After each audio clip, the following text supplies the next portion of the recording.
안녕하세요. 저는 지브리 덕후 백세민. 저는 영화를 사랑하는 이정민입니다. 오늘은 저희가 원령공주에 대해서 이야기하기로 했죠. 네, 맞습니다. 원제목은 모노노케 히메죠. 다들 아시겠지만 원령공주는 일본 애니메이션 영화계의 거장 미야자키 하야오 감독의 수작이죠.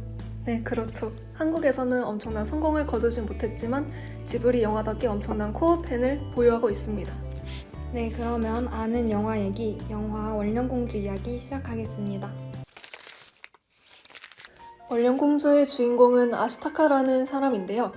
원령공주의 시작은 아시타카의 고향인 에미시 일족의 마을에서 시작됩니다.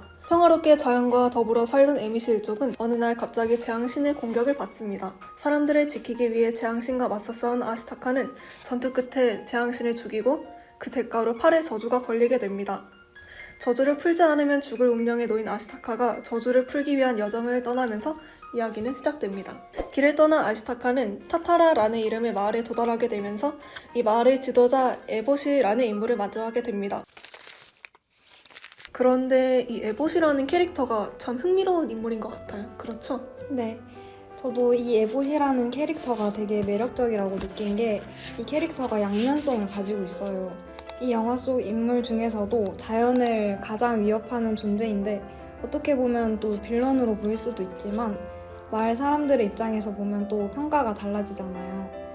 여성이나 부상자, 그러니까 사회적 약자들 차별하지 않고 그들 개개인에게 적합한 일자리를 부여해주잖아요.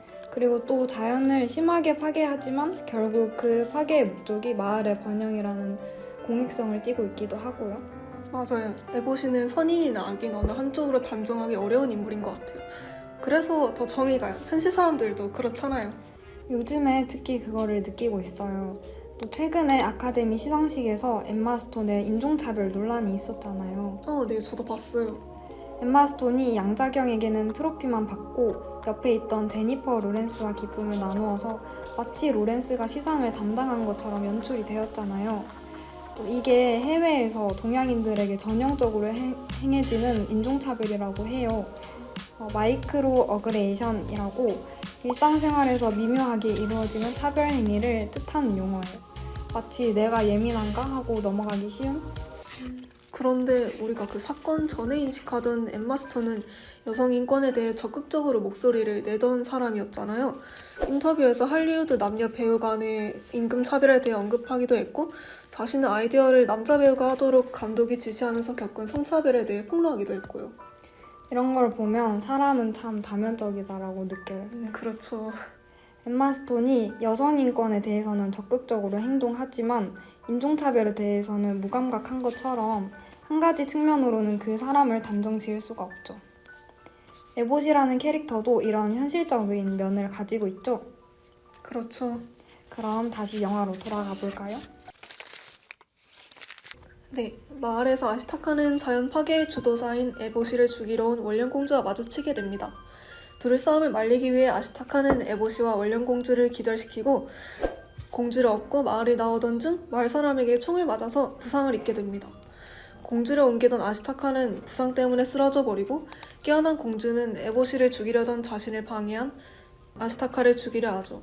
이때 이 영화의 명대사가 나오는데요. 혹시 뭐였는지 기억나시나요? 네, 알죠.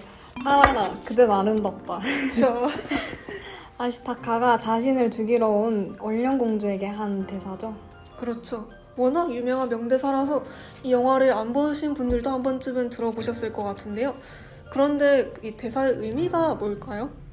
저는 이 말을 듣고 어떤 한 사건이 떠올랐어요.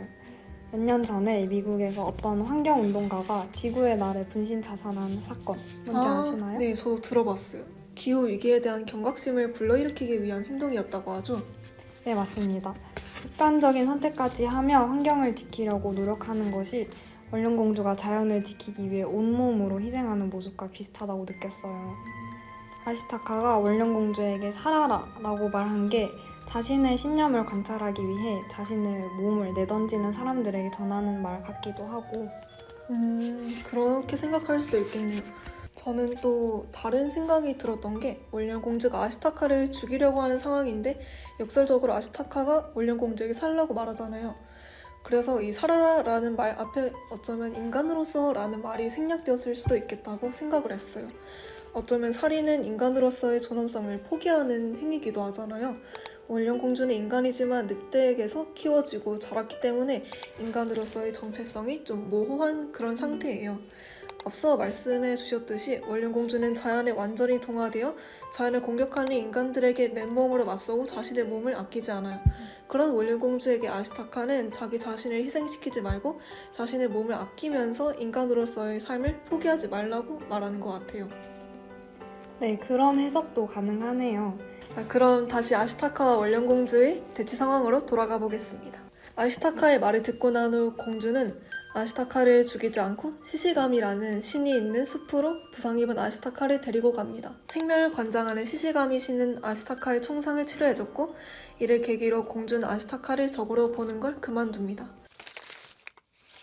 그런데 이때 시시가미 신은 아시타카의 저주를 풀어줄 수 있음에도 총상만 치료해주는데요. 왜 그랬을까요? 우선 재앙신에 관한 이해가 좀 필요할 것 같아요.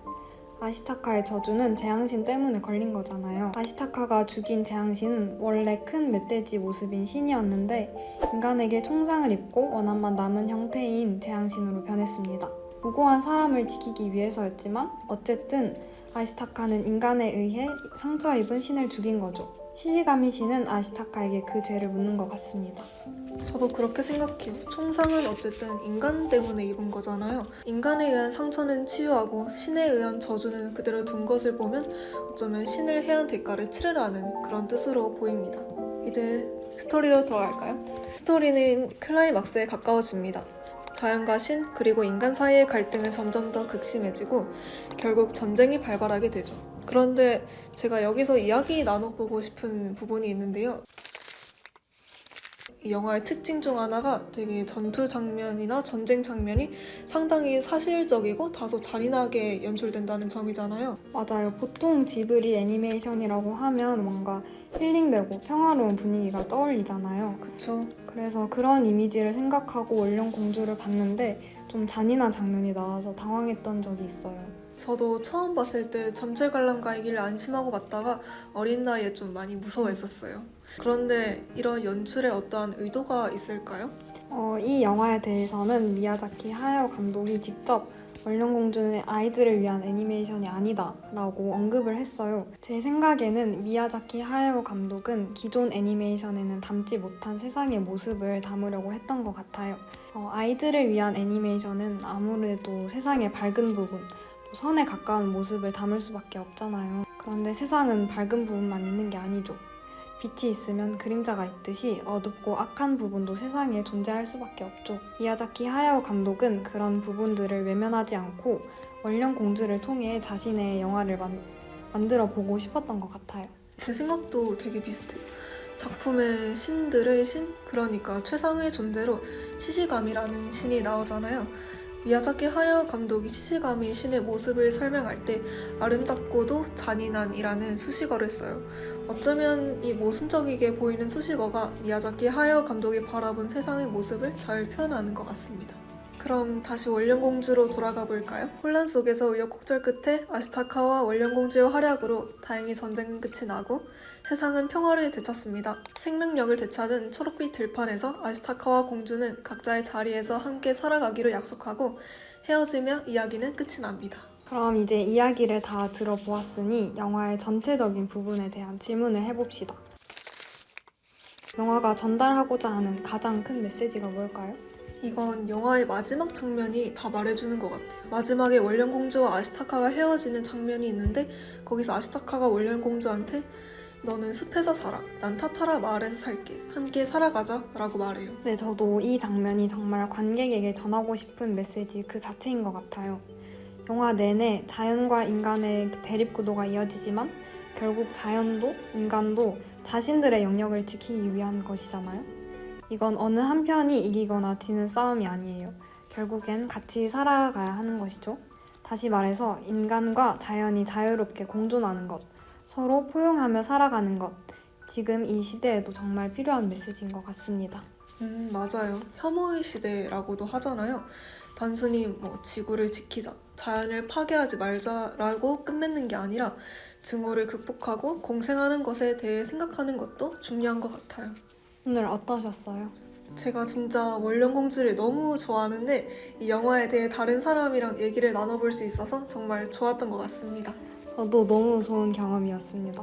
정말 원령공주에 대해 더 깊이 이해한 것 같아요. 그럼 지금까지 아는 영화 얘기였습니다. 감사합니다. 감사합니다.